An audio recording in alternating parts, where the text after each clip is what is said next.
લક્ષ્મણજી રામને કહે છે કે મોટા ભાઈ જનકને કહી દો કે બોલવામાં જરાક વિચાર કરીને બોલે. જ્યાં સુધી રામ અહીંયા બેઠા છે ત્યાં સુધી એના મોઢામાંથી બોલાય કેમ કે આ ધરતી ક્ષત્રિય વિહોણી બની છે.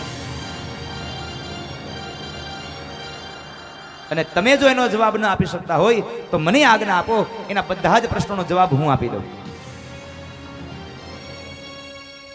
રામજીએ લખનને શાંત કર્યા છે. લખન શાંત થા, બધું થઈ જશે. વિશ્વામિત્ર મહારાજ સામે નજર કરી. વિશ્વામિત્ર મહારાજે આજ્ઞા આપી. રામજી ઉભા થયા છે. બે હાથ જોડી અને સૌપ્રથમ એને જન્મભૂમિને વંદન કર્યા છે. જન્મ દેનારી માં કૌશલ્યાને વંદન કર્યા છે. વડીલોને વંદન કર્યા છે. અને ધીમે ધીમે ચાલતા રહી શિવના ધનુષ પાસે આવી આંખો બંધ કરી અને જેનું ધનુષ છે એ ભગવાન શિવને વંદન કર્યા છે. ત્યારબાદ એને ધનુષને વંદન કર્યા છે. અને રામજીનો વારો આવ્યો એટલે જાનકીએ ભવાનીને પ્રાર્થના કરી કે હે માં, આ ધનુષ હળવું ફૂલ જેવું થવું જોઈએ અને રામથી તૂટી જવું જોઈએ. ભવાનીની એ પ્રાર્થનાને લઈ ભવાનીએ તરત જ ભગવાન શિવને કીધું અને શિવે એનો પોતાનો ગણ ત્યાંથી લઈ લીધો છે. અને દરેક સભાસદોની સામે જાણે એક નાનું બાળક પોતાના રમકડાને ઉપાડી લે એમ ભગવાને એ ધનુષને શિવના બાણને મધ્યમાંથી ઉપાડી એક પણછને પોતાના જમણા પગના નીચે દબાવી અને બીજા પણછને ખેંચી અને જ્યાં પણછ કરાવવા જાય ત્યાં મધ્યમાંથી ધનુષ તૂટ્યું. મહાભયંકર અવાજ આવ્યો. રાજાઓના કોઈના મુગટ પીડ્યા છે, કોઈ રાજાઓ નીચે પડી ગયા છે. દેવતાઓએ ભગવાનનો જય ઘોષ કર્યો છે. બોલીએ રામચંદ્ર ભગવાન કી જય. ભગવાન રામનો જય ઘોષ થયો છે.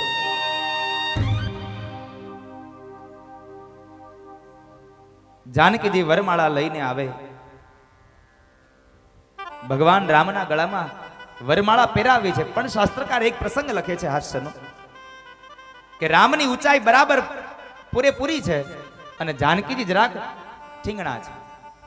હવે રામજી નમે નહીં તો વરમાળા પહેરાવાય નહીં, અને જો વરમાળા ન પહેરાવાય ત્યાં સુધી આ સ્વયંવર પૂર્ણ ન થાય અને કદાચ નહીં ને કોઈ બીજો અવરોધ આવી જાય. એટલે લક્ષ્મણજી મહારાજે વિચાર કર્યો કે રામ આમનમ નમશે નહીં. એટલે એકદમ દોડતા ઉભા થયા અને દોડીને સીધા જ રામના પગમાં પડી ગયા છે. રામને થયું આ શું થયું આને? એટલે રામજી બરાબર લક્ષ્મણને ઉભા કરવા માટે નીચે નેમાં અને એ જ સમયે માં જાનકીએ વરમાળા પહેરાવી અને દેવતાઓ ઘોષ કરે છે. બોલીએ સિયાવર રામચંદ્ર ભગવાન કી જય.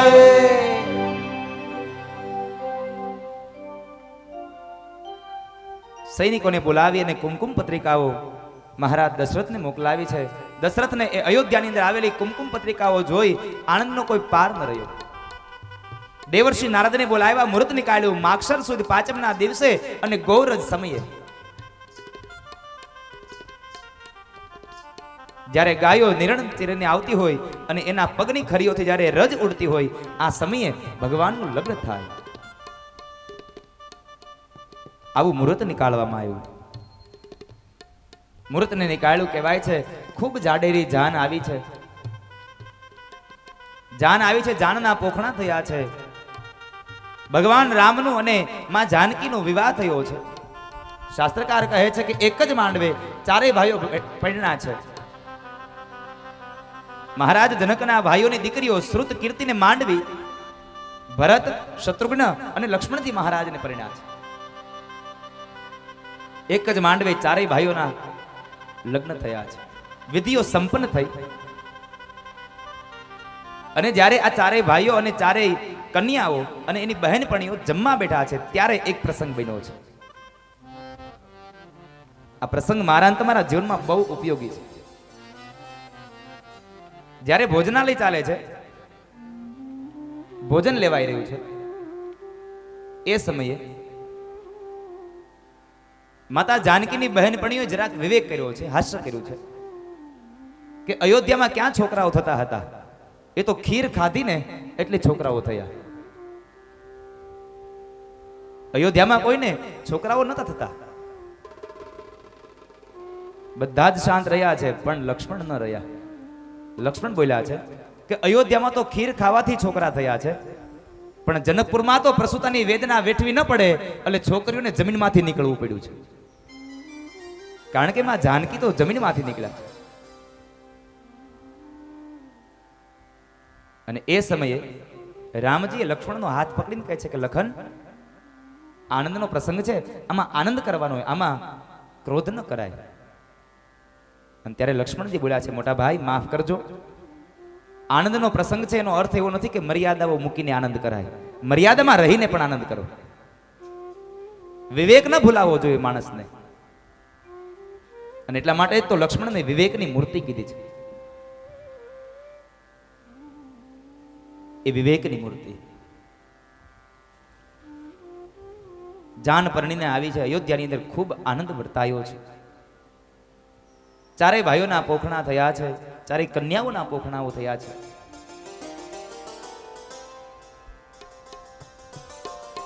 થોડો સમય પસાર થયો.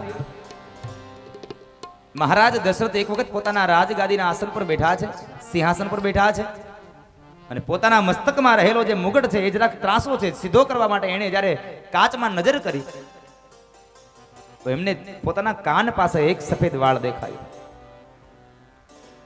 આ સફેદ વાળને જોઈ અને મહારાજ દશરથને થયું કે હવે બસ મારી ઉંમર પૂરી થઈ ગઈ, હવે મારે રાજગાદી મારા દીકરાઓને આપી દેવી જોઈએ, મારે રામને ગાદીએ બેસાડી દેવો જોઈએ.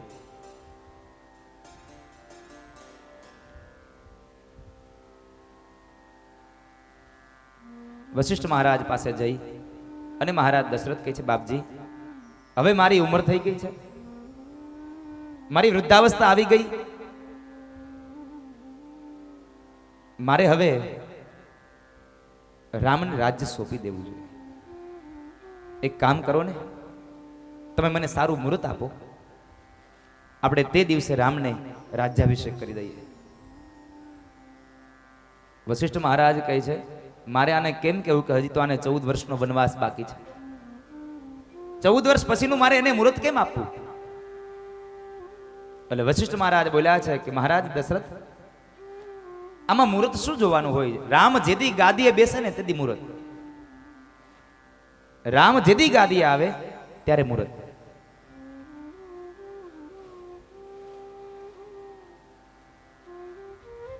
એક કામ કરો, આપણે આવતીકાલે જ રામને રાજગાદીએ બેસાય, તમે રામને સમજાવી દો. રામને સમજાવવામાં આવ્યા છે. વશિષ્ઠ મહારાજે વાત કરી દીધી કે મોટો ભાઈ તું છો, માટે રાજ્યનો સૌથી પહેલો અધિકારી તું છો, રાજગાદીએ બેસવાનો અધિકાર તારો છે. રામજીને સમજાવ્યા. આખું અયોધ્યાને શણગારવામાં આવ્યું છે. માં કૌશલ્યાને ખબર પડી કે આવતીકાલ મારો રામ રાજા બને છે. અયોધ્યાના દરેક લોકો રાજી થયા છે કે અમારો રામ રાજા બને છે. એટલે કૌશલ્યાને આ સમાચાર મળ્યા એટલે કૌશલ્યાએ પોતાની ડોકમાંથી એક માળાઓ ઉતારી અને એની દાસીઓને ભેટ આપી છે. મારો રામ રાજા બને છે. અને એ કૌશલ્યાની દાસીઓ બરાબર કૌશલ્યાના કક્ષમાંથી બહાર નીકળે અને માર્ગમાં ચાલી જાય એ સમય બરાબર કૈકેયીની દાસી મંથરા સામે મળી અને મંથરાને મેણું માર્યું કે જો અમારી દાસી અમારી રાણીએ તો અમને આ ભેટ આપી, તને તારી રાણી શું ભેટ આપી? રામ રાજા બને છે એટલે એમને ભેટ આપી છે.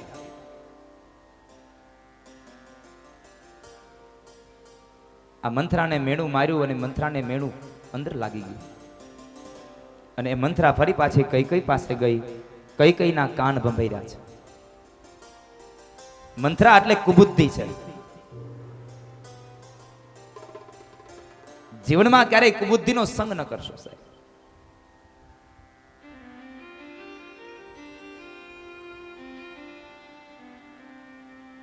મંથરાના મેણું માર્યું અને કૈકેયીના કાન ભંભેરણી કર્યા.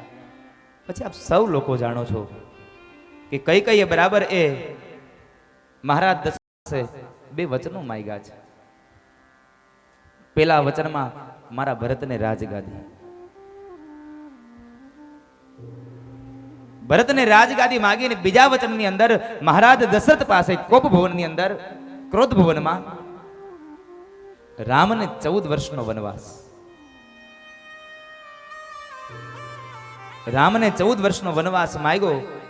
મહારાજ દશરથે પોતાના બે હાથ કાન પર મૂકી દીધા અને કઈ કઈને કહે છે, કઈ કઈ તારા ભરતને ગાદીએ બેસાડીમાં મને વાંધો નથી, પણ મારા રામે તારું શું બગાડ્યું? એને 14 વર્ષનો વનવાસ શા માટે? આ વચનોને પાછા લઈ લે. તારે જોઈતો હોય તો મારો પ્રાણ માગી લે, પણ મારા રામને જંગલમાં ન મોકલીશ. કઈ કઈ કહે છે, તમે કહેતા હતા ને કે તમારું રઘુકુળ છે,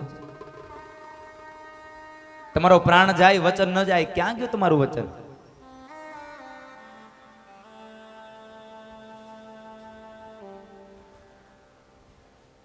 ક્યાં છે તમારું વચન?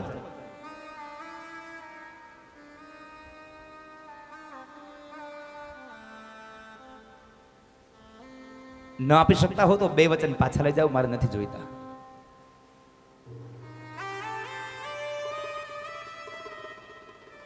રામને 14 વર્ષનો વનવાસ સાંભળી મૂર્છિત થઈ અને મહારાજ દશરથ પડી ગયા છે.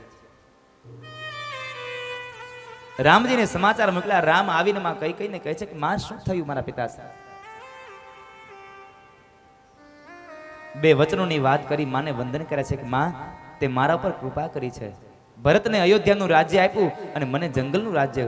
મારા ઉપર તો તે ખરેખર કૃપા કરી છે, કારણ જંગલમાં જઈશ તો કેટલા સંતો ઋષિમુનિઓના મને દર્શન થશે. તે મારા ઉપર ખરેખર કૃપા કરી છે.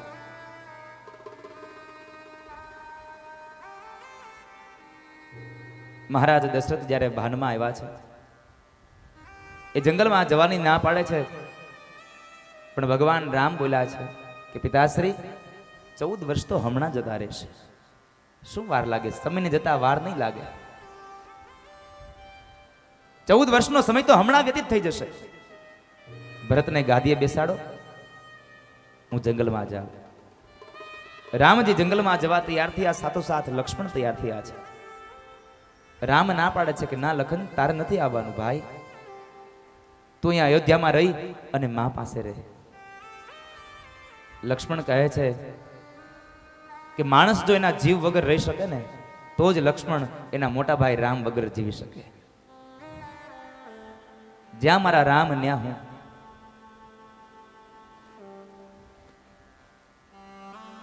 લક્ષ્મણ પણ જવા માટે તૈયાર થયા છે, સાથે જાનકી પણ તૈયાર થયા. એક પ્રસંગને વર્ણવીને મારે રામચરિતમાનસને સંક્ષિપ્ત કરવી છે.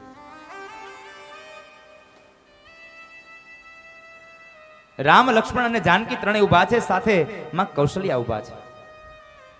જ્યારે જંગલમાં જવાનો સમય છે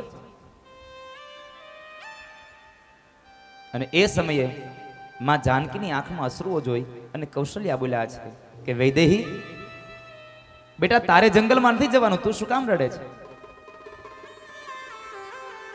તને જ્યાં સુધી ગમે ત્યાં સુધી અયોધ્યામાં રહેજે, અને ન ગમે તો જનકપુરમાં જઈને તમારા પિતાશ્રીને ત્યાં રહેજો, તારે જંગલમાં નથી જવાનું. અને ત્યારે માં જાનકી બોલ્યા છે, માં, માણસથી એનો પડછાયો જો જુદો થઈ શકે ને તો હું મારા રામથી જુદી થઈ શકું. મારે રામની સાથે જંગલમાં જવું પડે છે, એ વાતનું મને દુઃખ નથી, પણ દુઃખ એ વાતનું છે કે મર્યાદા પુરુષોત્તમ રામ અહીં ઊભા છે અને એની હાજરીમાં મારે મારી સાસુ સાથે કંઈક બે વાત કરવી છે ને, એ વાતનું મને દુઃખ થાય છે કે મારા ઘરવાળા અહીંયા ઊભા છે અને એની હાજરીમાં મારે કેમ બોલવું.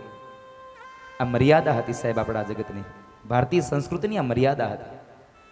અને તમે બધાએ લગભગ આ અનુભવ્યું છે. પહેલાનો સમય હતો, મેં જોયું છે કે જ્યાં સુધી એ ઘરવાળો ઊભો છે, પતિ ઊભો છે, ત્યાં સુધી સાસુની પણ લાજ કઢાતી. એ સમય હતો કે પતિ ઊભો હોય ત્યાં સુધી સાસુ સાથે પણ વાત ન થતી. પણ આજ સમય પરિવર્તન થઈ ગયો. પત્ની ઊભી હોય ત્યાં સુધી દીકરો એની માં સાથે વાત ન કરી શકે, કારણ કે સમય પરિવર્તન થયો સાહેબ.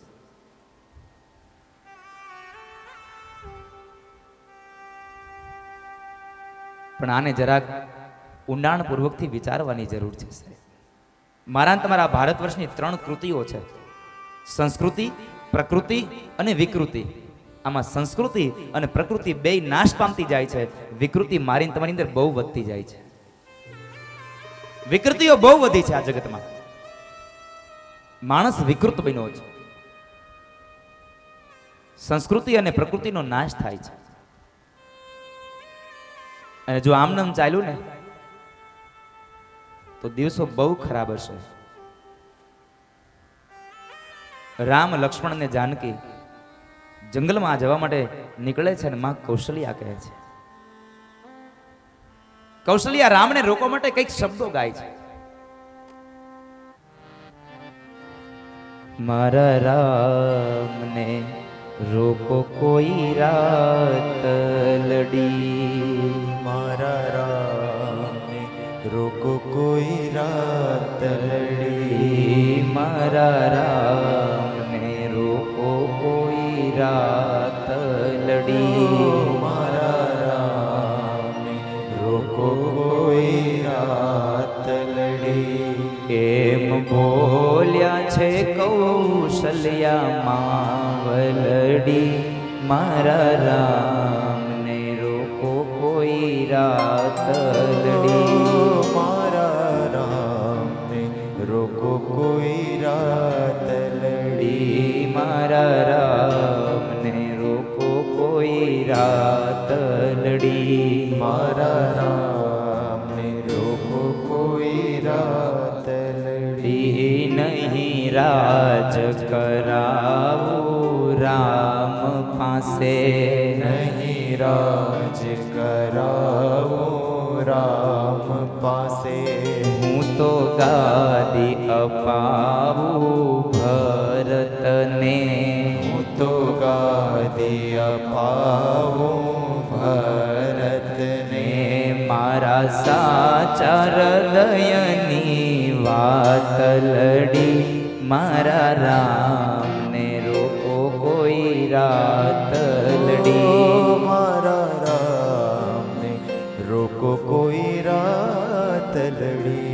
એ મારા રામ તો રાઘવ કેશવ છે, મારા રામ તો રાઘવ કેશવ છે, મારી સીતા બાળા વેશે છે, મારી સીતા બાળા વેશે છે.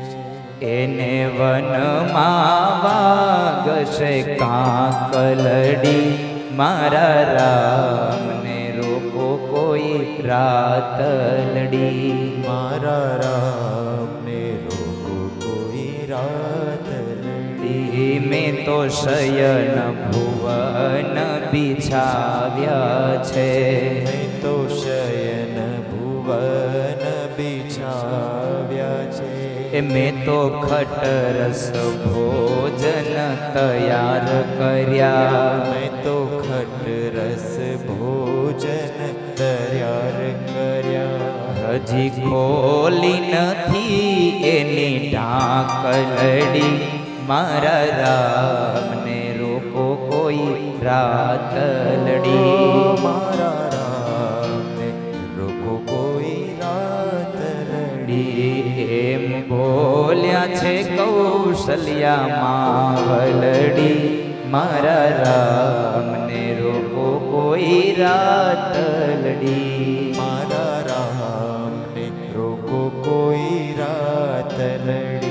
એ મારા ગઢપણમાં દુઃખ આવી પડ્યા, મારા ગઢપણમાં દુઃખ આવી પડ્યા. વળી પૂર્વ જન્મના પાપ નડ્યા, વળી પૂર્વ જન્મના પાપ નડ્યા. પિતા પુત્ર ગયા મને એકલડી, મારા રામને રોકો કોઈ રાત લડી, મારા રામને રોકો કોઈ રાત લડી. એમ બોલ્યા છે કૌશલ્યા માવલડી, મારા રામને રોકો કોઈ રાત લડી, મારા રામને રોકો કોઈ રાત લડી. મારા રામને કોઈ એક રાત રોકી નહીં શકે. મારો ભરત ભલે ગાદી આવે, મારા રામને હું રાજ નહીં કરાવું.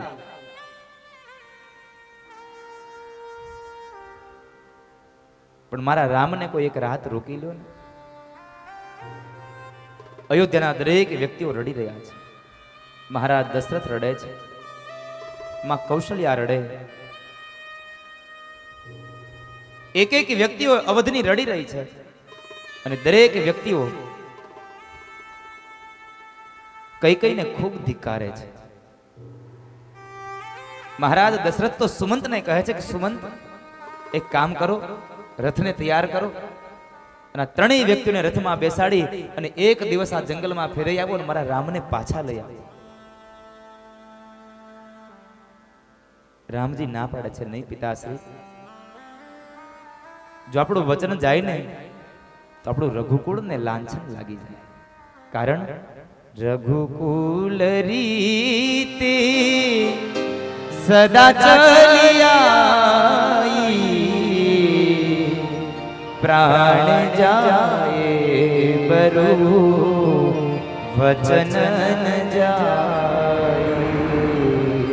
રઘુકુલ રીતિ સદા ચાલ્યાઈ, પ્રાણ જાય અરુ બચન ન જાય. પિતાશ્રી, આપણું રઘુકુળ છે, પ્રાણ વયો જાય પણ આપેલું વચન ન જાય. 14 વર્ષનો સમય તો હમણાં વ્યતીત થશે. રામ અને લક્ષ્મણ ને જાનકી ત્રણેય જંગલમાં ગયા. એક રાત્રે શૃંગવેરપુરમાં રોકાયા.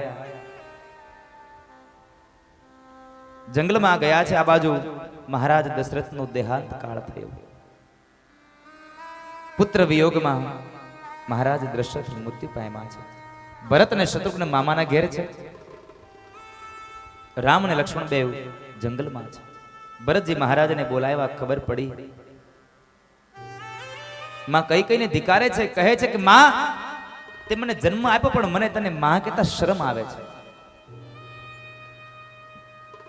મારા રામને તમે 14 વર્ષનો વનવાસ. ભરતજી મહારાજ ગાદીએ ન બેઠા. રામને લેવા માટે જંગલમાં જાય. રામજી નથી આવ્યા પણ રામની ચરણ પાદુકાઓ લઈ અને ભરતજી મહારાજ ફરી પાછા આવ્યા છે. રાજગાદી ઉપર એ ચરણ પાદુકાઓને રાખી અયોધ્યાની બહાર એક ઊંડો ખાડો ખોદાવી અને ભરતજી મહારાજ એક ખાડામાં બેસી અને બસ એક જ શબ્દ બોલે છે, રામ રામ રામ.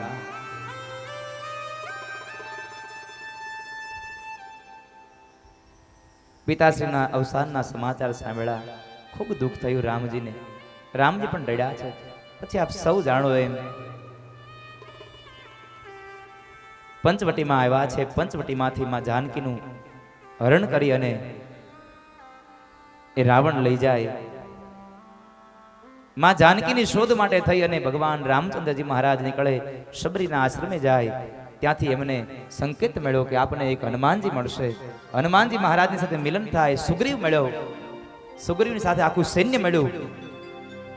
વાલીના પુત્ર અંગદ મળ્યા છે. એ તમામ સૈન્યને લઈ અને ભગવાન સીતાજીની શોધ માટે તમામ પ્રકારના પ્રયોગો કરી રહ્યા છે. એમાંથી હનુમાનજી મહારાજ સમુદ્રને પાર કરી અને લંકામાં જાય. ત્યાંથી માં જાનકીના સમાચાર લાવે. એ જાનકીના સમાચારને લઈ અને રામજી પણ ખૂબ દુઃખી થયા છે. જાનકીના વિયોગમાં રામજી પણ રડ્યા છે. ત્યારબાદ સેતુબંધ રામેશ્વરની સ્થાપના કરી. એ સેતુબંધ રામેશ્વરની સ્થાપના કરી સમુદ્રની અંદર એમણે સેતુ બાંધ્યો છે. દરિયાના બે કિનારાઓને જોડ્યા છે. આખું સૈન્ય લંકાને સામે કિનારે જાય. દરિયાને સામે કિનારે લંકામાં ગયા છે. વાલીપુત્ર અંગદ એક વખત સમાચાર આપવા માટે થઈ અને રાવણના દરબારમાં જાય છે. રાવણને જઈને કહે છે કે રાવણ, હજી પણ તને સમજાવવા માટે આવ્યા છીએ, સમજી જા, માં જાનકીને છોડી દે અને રામનું શરણ ગ્રહણ કરી લે. રાવણ કહે છે કે આને ઉપાડીને બહાર નાખી આવો. અને ત્યારે વાલીપુત્ર અંગદ કહે છે, મને ઉપાડીને બહાર નાખવાની વાત તો એક બાજુ રહી, પણ મારો એક વખત પગ ઉપર લઈ અને આ ધરતી પર પછાડું, પછી આ પગને હલાવી દો ને તો પણ મેં જાનકીને મૂકીને જતા રહીએ. મારે રામને નથી પૂછવું. અને વાલીપુત્ર અંગદે એક વખત આ ધરતી પર પગ પછાડીને રાખ્યો. રાવણનું આખું સૈન્ય આવીને એના પગને પકડે, એને હલાવવાના પ્રયત્નો કરે, પણ એ અંગતનો પગ ન હલાવી શક્યા. અને અંતે જ્યારે રાવણ આવ્યો, રાવણે પગ પકડ્યો, ત્યારે અંગત બોલ્યા છે કે રાવણ, પગ પકડવો હોય તો રામનો પકડી લે, મારા પગ પકડે તારો ઉદ્ધાર નહીં થાય. પગ પકડવા હોય તો રામના પકડી લે. છતાં પણ એ રાવણ સમજ્યો નહીં. અને કહેવાય છે કે રામ અને રાવણનું યુદ્ધ થયું. રામની સૈન્યમાં રાવણનો જે ભાઈ વિભીષણ છે, રાવણને અનેક વખત માર્યો પણ એ હણાતો નથી. અને ત્યારે વિભીષણે કીધું છે કે ભગવાન, એ રાવણના નાભીની અંદર અમૃતનો કુંભ છે, અમૃતના કુંભમાં તમે એક બાણ મારશો ને તો જ આ રાવણનું મૃત્યુ થશે, નહીં તો મૃત્યુ નહીં થાય. આ વિભીષણે ભગવાનને કીધું અને ભગવાને એક બાણને સરસંધાન કરી અને રાવણની નાભીમાં માર્યું. એ દશાનન રાવણ રામ રામ રામ કરતો કરતો પડ્યો છે અને દેવતાઓએ જય ઘોષ કર્યો, બોલીએ રામચંદ્ર ભગવાન કી. અહીંયા પણ એક મને તમને સંકેત મળ્યો છે. જો વિભીષણે ભગવાન રામને કીધું ન હોત કે રાવણની નાભીમાં અમૃતનો કુંભ છે, તો ભગવાન હજી રાવણને મારી ન શક્યા હોત. અહીંયા એક વાત કહી શકાય, ઘર ફૂટે ઘર જાય. ઘરની વાત બીજાને કોઈકને કહી દેવો ને તો આપણું ઘર ફૂટે ઘર જાય છે. માં જાનકીને સાથે લઈ ફરી પાછા અયોધ્યાની અંદર આવ્યા છે. અયોધ્યાની અંદર ભગવાન રામનો રાજ્યાભિષેક થયો અને કહેવાય છે કે રામ રાજા બન્યા. શું કામે? કારણ કે યથા રાજા તથા પ્રજા. રામ જેવો રાજા હોય તો પ્રજા ખૂબ સુખી થાય. રામચરિત માનસને ખૂબ સંક્ષિપ્તમાં વર્ણવી પડી, કારણ સમય અને સંજોગને અનુરૂપ 9 દિવસીય રામચરિત માનસને માત્ર 1 કલાકમાં વર્ણવી માટે પૂર્ણ ન્યાય નથી આપી શકા. છતાં પણ જેટલા પણ પ્રસંગો જીવનને અનુરૂપ હતા એ પ્રસંગોને વર્ણવી રામચરિત માનસને પૂર્ણાહુતિ કરી, 9મ સ્કંદને પૂર્ણ કરી અને 10મ સ્કંદમાં પ્રવેશ કરાવે. પણ ત્યાર પહેલા આવો આયોજક પરિવારને કહીએ કે કદાચ કોઈક આમંત્રિત મહેમાનોનું સ્વાગત સન્માન વિધિ કે જે કંઈ સૂચન હોય હરેશભાઈને કહીએ કે આપે. અને મારા સુરતથી ખાસ મિત્રો એમાં ડૉક્ટર શિરોયા સાહેબ, ઓર્થોપેડિક હોસ્પિટલ શિરોયા, વિજયભાઈ ભુવા, જીતુભાઈ શેલડિયા અને જગદીશભાઈ શેલડિયા, તેઓ ખૂબ ફૂલ ફેમિલીમાં આવ્યા છે. અને સાથોસાથ બીજી એક ખૂબ આનંદની વાત છે, જો કે ગઈકાલના આવી ગયા હતા બહેનોને લોકો, પણ મેં જાહેર નહોતું કર્યું. હમણાં જ માર્ચ મહિનામાં જ્યારે મારી કથા યોગી ચોકમાં હતી, એ કથાની પૂર્ણાહુતિના સમયે યોગી ચોકમાં મારું રાધે રાધે મહિલા મંડળની સ્થાપના થઈ અને 2018ની સાલમાં એ લોકોને યોગી ચોકની કથા આપી છે. તો એ મહિલા મંડળમાંથી ભાવનાબેનને લોકો પણ આવ્યા છે. આ દરેક વ્યક્તિઓને એકવાર જોરદાર તાળીઓથી વધાવો.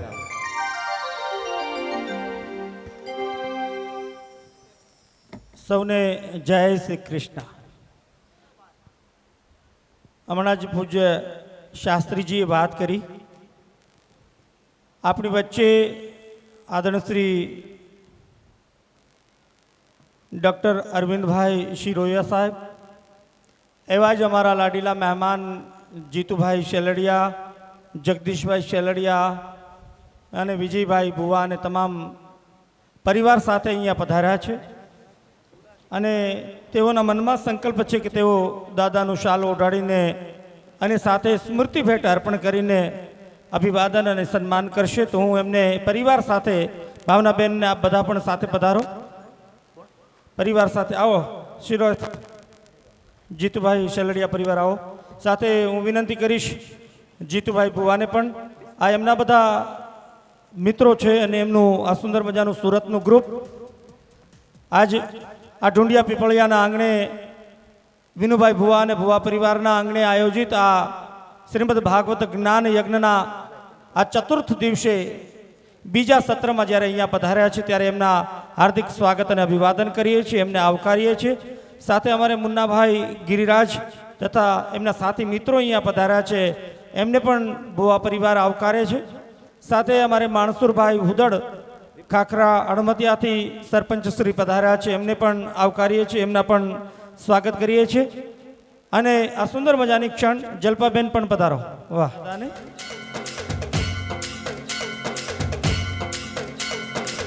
જોરદાર તાળીઓથી એક વખત વધાવો. દાદાનું સન્માન થઈ રહ્યું છે. રાધે રાધે, રાધે રાધે, બોલીએ રાધે રાધે, એ રાધે રાધે, બોલીએ પ્યાર से.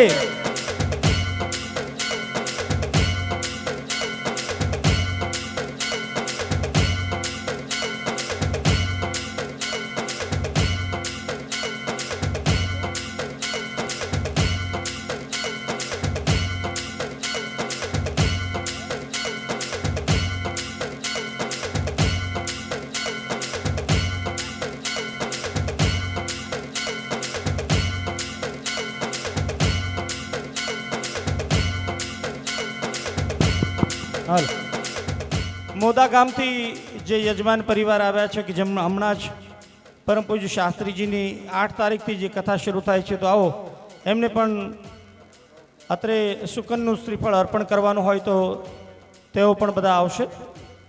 ઝડપથી આવી જાઓ.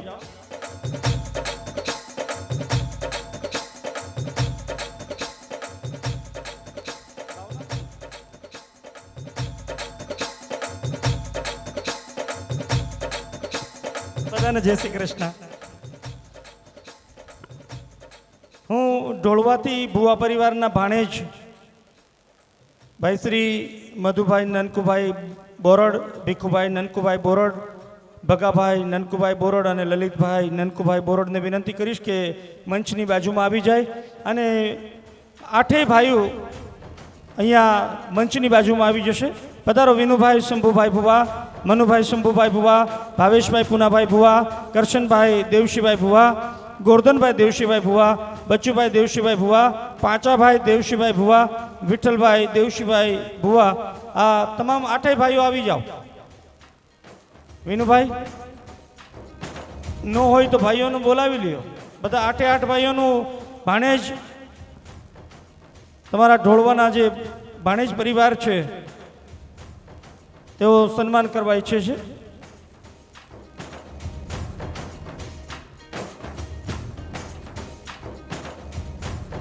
શાલ ઓઢાડીને ઢોળવાથી આ ભુવા પરિવારના ભાણેજ મધુભાઈ, ભીખુભાઈ, ભગાભાઈ અને લલિતભાઈ ભુવા પરિવારના 8 ભાઈઓનું સન્માન કરવા ને એમના મનમાં ઈચ્છા, એમની લાગણી. વિનુભાઈને જરા બોલાવજો. એકાદ છોકરો દોડો ભાઈ. વિનુભાઈ, જીતુભાઈ.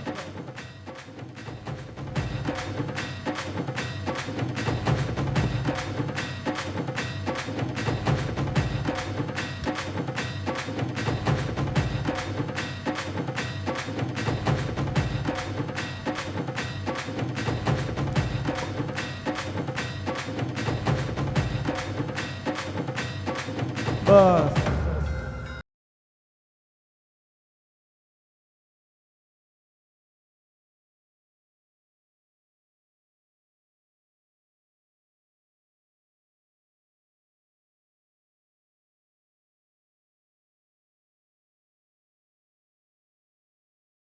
કથા 8 તારીખને આ 5મા મહિનામાં જ અહીંયા પૂર્ણ થશે. 6 તારીખે 7 તારીખનો એક દિવસનો વિરામ પૂજ્ય દાદા લઈ રહ્યા છે અને 8 તારીખથી ફરી એક વખત આવું જ સુંદર મજાનું જ્ઞાન સત્ર અને જ્ઞાન ગંગાની ગોત્રની વહેશે અને એમાં મોદા ગામના તમામ વડીલો આગેવાનો સૌ લાભ લેવાના છે. ત્યારે આ મુહૂર્તનું શ્રીફળ પૂજ્ય શાસ્ત્રીજી અર્પણ કરી રહ્યા છે. આપણે બધા અહીંયા મંચ ઉપર આવી જાઓ. 8 ભાઈઓ આવી જાઓ. આ બાજુ આવી જાઓ. અહીંયા કથાની જે તારીખ છે 7/5/2016 ને શનિવારથી 15/5/2016 ને રવિવાર સુધી આ શ્રીમદ દૈવી ભાગવત જ્ઞાન યજ્ઞનું રસપાન કરવા માટે સોરઠિયા પરિવાર અને આ ખોડિયારના આપ સૌને આમંત્રણ છે. સૌ પધારજો.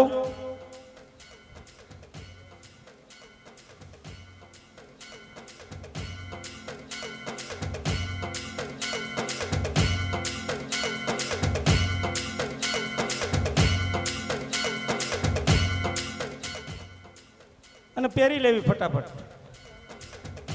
હમ અમે ન રહેવું.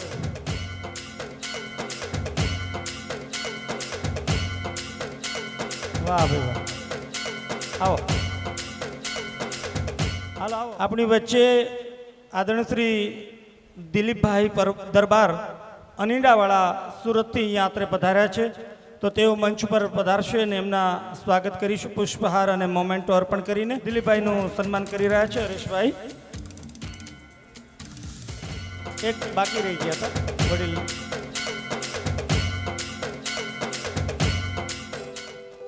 આપણી વચ્ચે હર્ષદભાઈ રીબડિયા અને તમામ મહેમાનો પધારી રહ્યા છે. જોરદાર તાળીઓના નાદ સાથે આપણે સૌ એમના અભિવાદન કરીએ. પધારો. ભેસાણ માર્કેટિંગ યાર્ડના ચેરમેન નટુભાઈ પોકિયા પણ અત્રે આપણી વચ્ચે ઉપસ્થિત.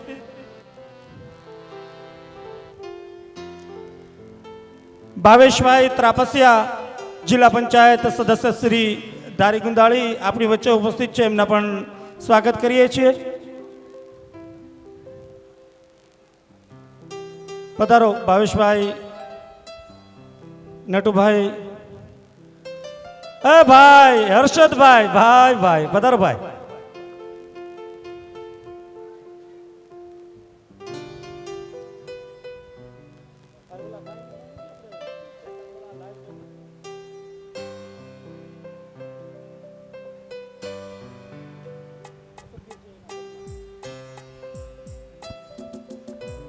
નીતિનભાઈ રાણપરિયા, કૃષ્ણા કેબલ ચાલુ જ છે. નીતિનભાઈ ચાલુ ચાલુ બાપા, પધારો પધારો.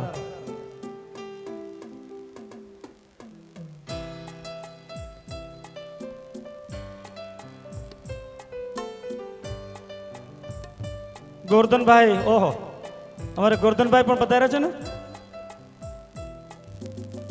રાદડિયા પરિવાર ભેસાણ તાલુકા પંચાયતના પ્રમુખ, એમના પણ સ્વાગત કરીએ છીએ. એમને પણ આવકારું છું.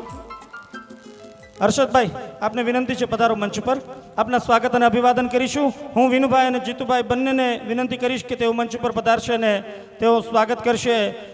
ભેસાણ વિસાવદરના કિસાન આગેવાન આ બાજુથી શાલ અને મોમેન્ટો અર્પણ કરીને સ્વાગત કરીશું.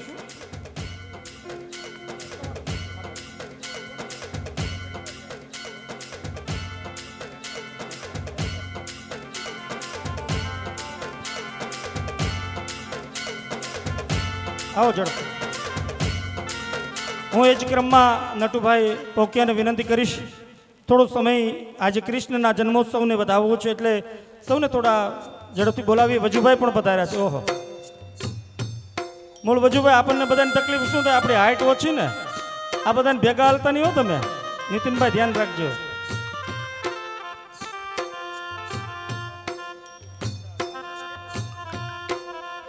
પધારો વજુભાઈ.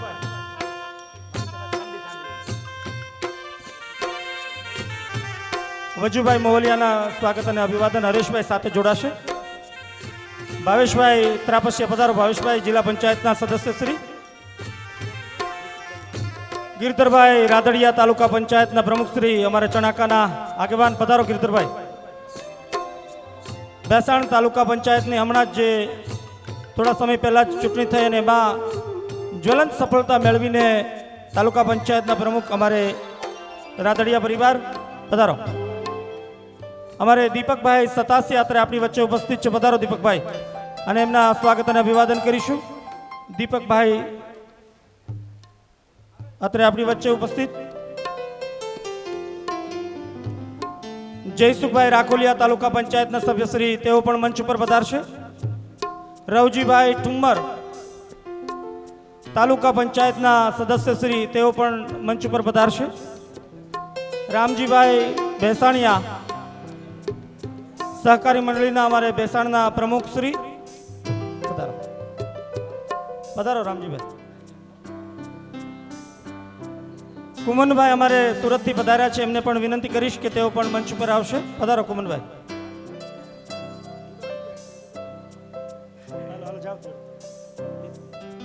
નીતિનભાઈ અમારે જિલ્લા પંચાયતના સભ્યશ્રી, જુનાગઢ જિલ્લા પંચાયતના સભ્યશ્રી નીતિનભાઈ રાણપરિયા. આ કૃષ્ણા કેબલ દ્વારા જે લાઈવ પ્રસારણ આપણે સૌ અહીંયાથી થઈ રહ્યું છે, તો નીતિનભાઈના સ્વાગત અને અભિવાદન કરીશું. જીતુભાઈને જ વિનંતી કરું કે તેઓ એમના સ્વાગત અને અભિવાદન કરશે.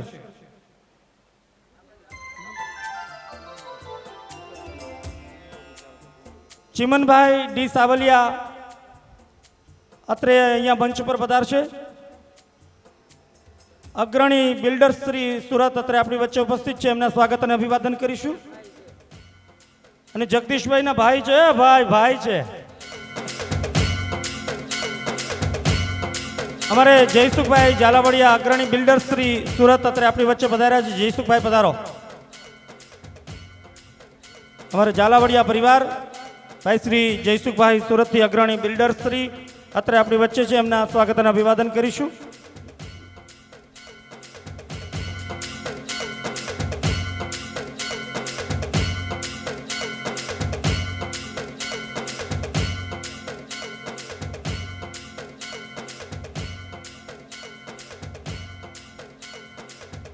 ફરી એક વખત સૌને પોતાના સ્થાન ઉપર બિરાજમાન થવા વિનંતી છે. ચાલો આ જ્ઞાનની ગંગામાં આપણે ફરી ડૂબકી લગાવીએ. આવો દસમા સ્કંદમાં પ્રવેશ કરીએ. ભગવાનનું હૃદય, ભગવાન બાલકૃષ્ણના પ્રાગટ્યોની કથા કરીએ, નંદ મહોત્સવને ઉજવીએ, પણ ત્યાર પહેલા આપણા હૃદયને અને મનને પવિત્ર બનાવીએ. આવો 2 મિનિટ માટે ભગવાનનું હરિસ્મરણ. દ્વારિકાનો નાથ મારો રાજા રણ છોડ છે, એણે મને માયા લગાડી રે.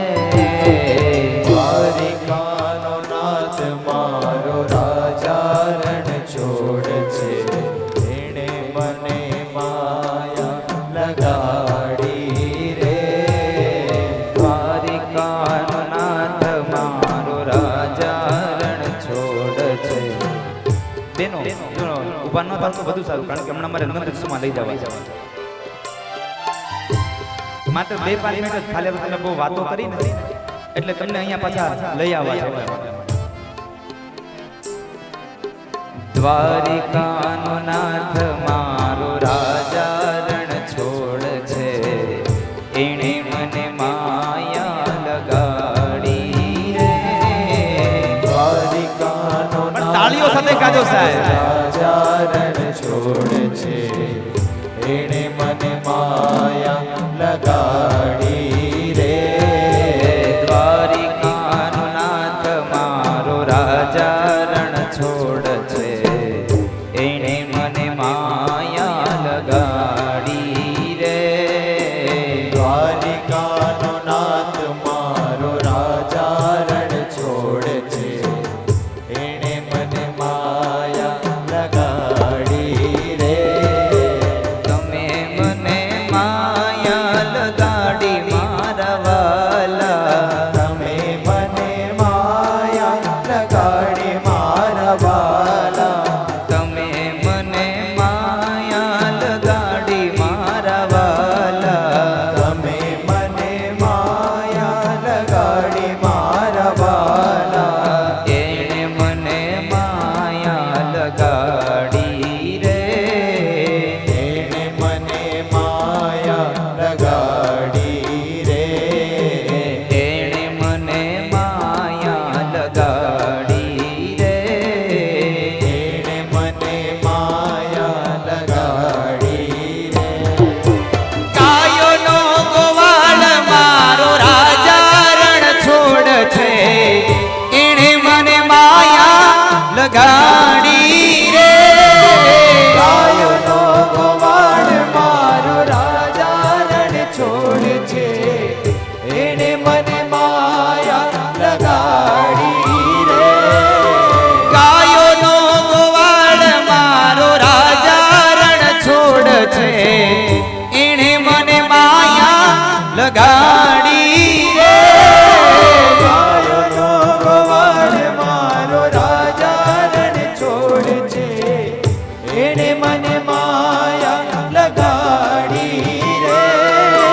દ્વારિકાનો નાથ મારો રાજા રણ છોડ છે, એણે મને માયા લગાડી રે. દ્વારિકાનો નાથ મારો રાજા રણ છોડ છે, એણે મને માયા લગાડી રે. મને માયા લગાડી મારા વાલા. તમે મને માયા લગાડી મારા વાલા. તમે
બ્રહ્મની ઓર જવું છે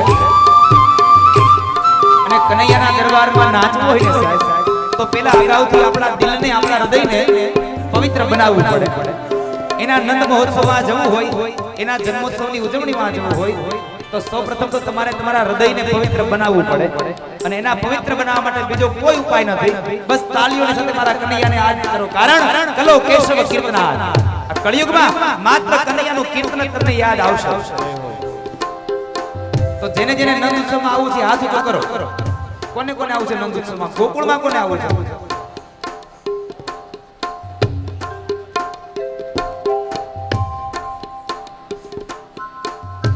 નથી આવું કોઈને તો જેને આવું છે હાથ ઊંચો કરો ડાબો હાથ ઊંચો કરો ડાબો જેને જેને નંદ ઉત્સવમાં આવું ડાબો હાથ ઊંચો કરો ડાબા જમણા ખબર પડે ને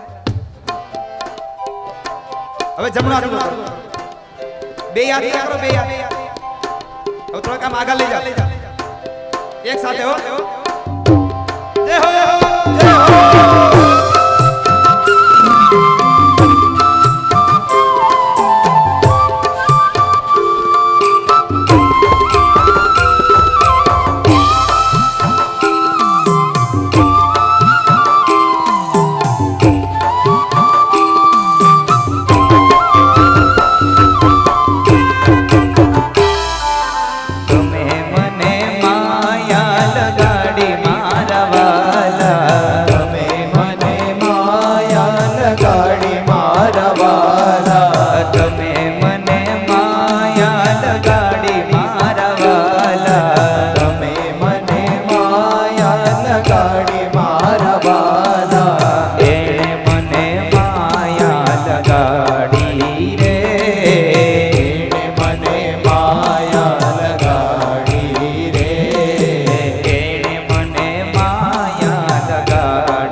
પરમ પૂજ્ય પ્રાતઃ સ્મરણીય વિજય બાપુ પરમ ધામથી આપણી વચ્ચે પધાર્યા છે જોરદાર તાળીઓના નાદ સાથે પૂજ્ય બાપુના આપણે સ્વાગત અને વધામણા કરીએ એક વખત હાથ ઊંચા કરીને બધા સાથે જય હો રાધે રાધે બોલો આપા જ્ઞાની જય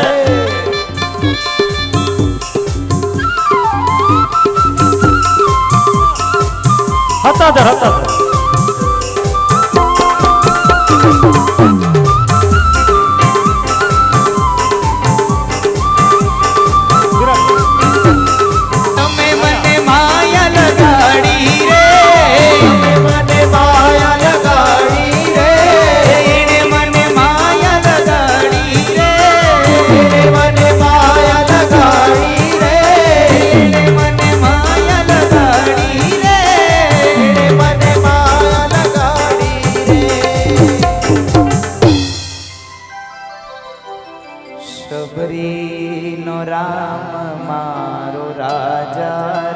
છોડ છે એણે મને માયા લગાડી રે શબરીનો રામ મારો રાજા રણ છોડ છે એણે મને માયા લગાડી રે તમે મને માયા લગાડી રે તમે મને માયા લગાડી રે બોલી બાવલ કૃષ્ણ ભગવાન કી જય.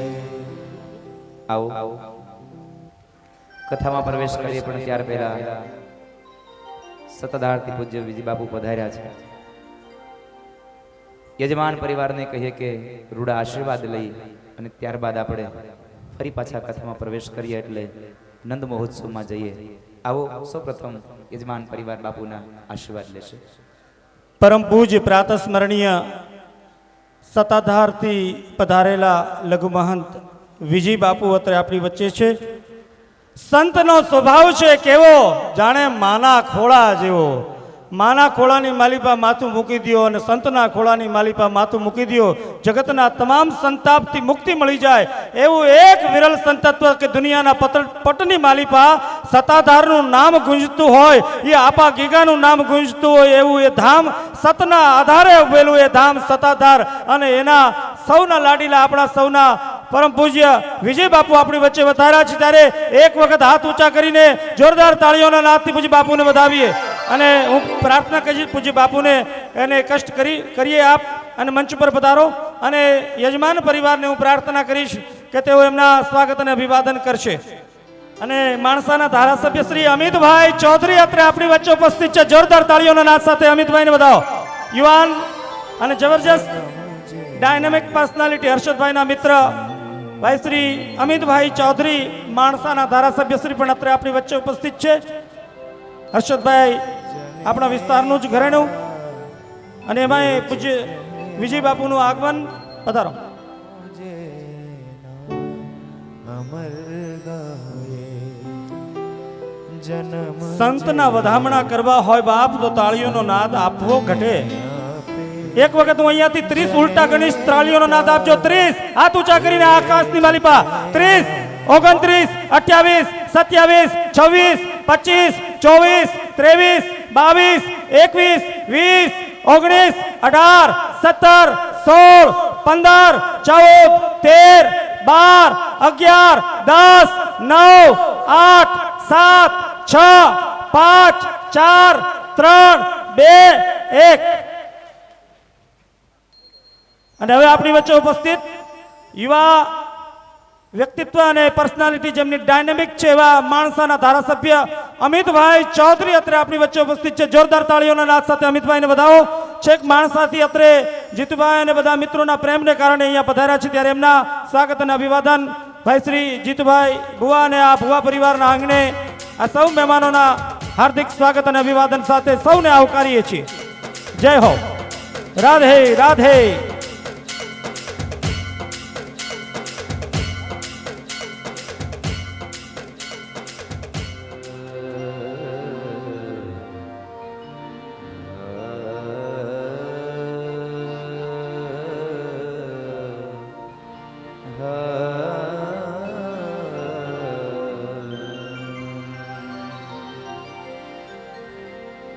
કૃષ્ણં નારાયણં વંદે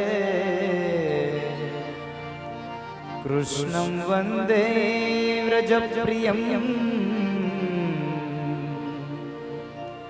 કૃષ્ણં દ્વૈપાયનો વંદે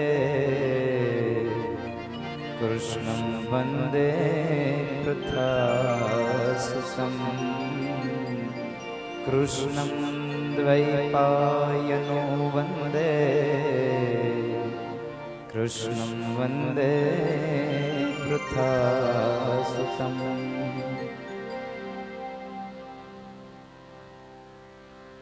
નવમ સ્કંદની પૂર્ણાહુતિ કરી 10મ સ્કંદમાં પ્રવેશ કરાવતા પૂજ્ય બાપુને મેં કીધું, બાપુ 2 આશીર્વચન આપો, પણ કહે છે કે મારી તબિયત બરાબર નથી એટલે હું આજે નંદ મહોત્સવને દર્શન કરીશ. 10મા સ્કંદમાં પ્રવેશ કરાવી અને કનૈયો આવે છે, એક કાનુડો આવે. બસ હવે એની સવારી આવી રહી છે, એની સવારી આવી રહી છે. જો ધ્યાન દઈને સાંભળશો તો એની સવારીના પડઘાઓ સંભળાશે. કોઈ કવિએ બહુ સુંદર શબ્દો લખ્યા છે. જુઓ મંગલ ઘંટ સંભળાય, મોહન મારો આવે છે. જુઓ મંગલ ઘંટ સુણાય, મોહન મારો આવે છે. એની સવારીના પડઘા સંભળાય, મોહન મારો આવે છે. એની સવારીના પડઘા સંભળાય, મોહન મારો આવે. કનૈયાની સવારીના પડઘાઓ સંભળાય છે. 10મા સ્કંદની શરૂઆતમાં મહર્ષિ વેદવ્યાસ બોલ્યા છે, બરહા પીડમ નટવર વપુ કર્ણયો કર્ણિકારમ, બિભ્રદવાસ કનક કપિશમ વૈજયંતે જમાલા, રંધ્રાન વેણો રધર સુધયા, પૂરયન ગોપ વૃંદે, વૃંદારણ્યમ સ્વપદરમણમ પ્રાવિશદ ગીત કીર્તિ.